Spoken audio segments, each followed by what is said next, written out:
Tole egaa guyyaa irraa kana akkuma beekamu piroojektonni mootummaan hawaasa kana rakkoo hawaasummaa isaa eeguudhaaf ijaarsaa jiru kuni akka dhuunfaa kottis ta'ee magaalaa keenya uummata aanaa keenya hundumaa baay'ee kan gammachiisudha.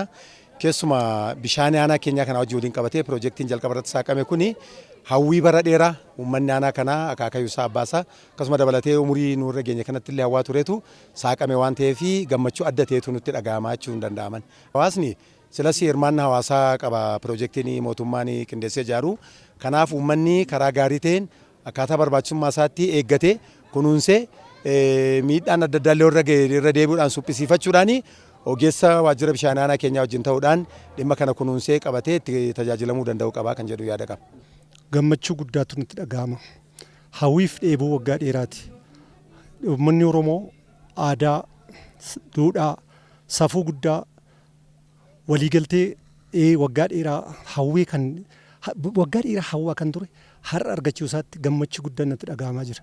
Gammachuu guddaan natti dhaga'amaa hamma bara 1929 Arjirratti sirni gadaa gaggeeffamaa ture. Sirni gadaa bara 1929 kaasee eeggii badee asitti hanga har'aatti sirna abbaa irreetiin bitamaa ture, dhugaan awwaalamaa ture, dhugaan uummata Oromoo afaan Oromootiin bakka dubbatullee iddootti jala awwaalamu ture.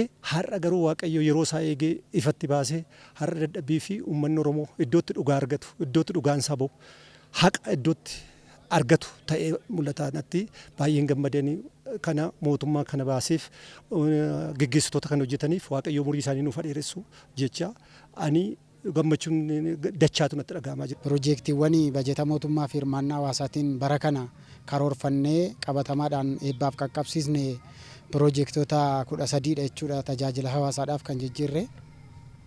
Piroojeektonni 13 kun waliigalaan qarshii miliyoona 54.7 kan hojjetamanii kaffaltiin isaanii raawwatee yeroo ammaa kana guyyaa har'aa tajaajilaa fi banaa hawaasa keenyaaf banaa akka ta'uuf kan eebbisiisne ta'uusaadha.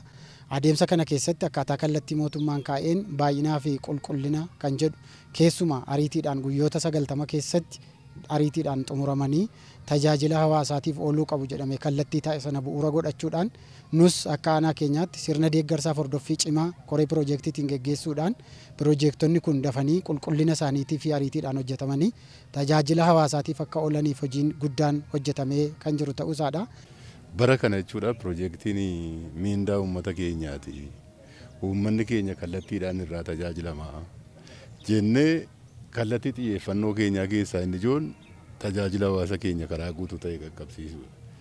Kanaafuu xiyyeeffannaa addaa piroojeektiin tajaajila waan ta'eef piroojeektiin miindaa uummataa waan ta'eef uummatatu kallattiin irraa fayyadama waan ta'eef xiyyeeffannaan itti kennameetu hojjetamaa ture.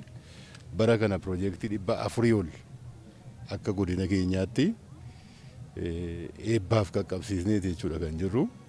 Kana keessaa marsaa jalqabaatti marsaa jalqabaa yeroo jennu hanga waxabajii 30 bara bajetaa 2017tti piroojeektii 245 marsaa tokkoffaatti eebbifnee jirra.